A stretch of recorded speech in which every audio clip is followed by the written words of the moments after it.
Visa nedēļa paiet svētku zīmē. Pirmdiena. Jauni cilvēki veidoja salmu lelli, saģērba, iepina vizē sarkanu lenti. Lelli novietoja kamanās un izvadāja ciemā no mājas uz māju, tad novietoja sniegotā kalnā, kur sākās braukšana ar kamanām. Jo tālāk aizslīd kamanas, jo skaļāki smiekli un troksnis, jo ražīgāks būs gads. Turpinām svētkus ar Vienības nama Krievu kultūras centra kolektīviem. Un sāk folkloras ansamblis Rusiči, vadītāja Tatjana Zubkova.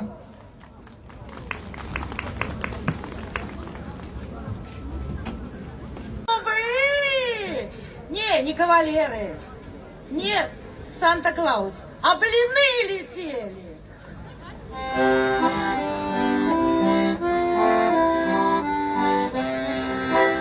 Расскажи-ка, масленица, как блиночки пекла.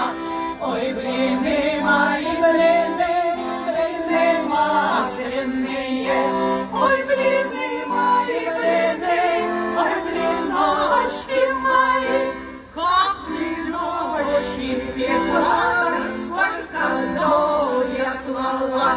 Ой, блины мои, блины, блины масляные. Ой, блины мои, блины, ой, блиночки мои. Растворила я блины да на холодной воды.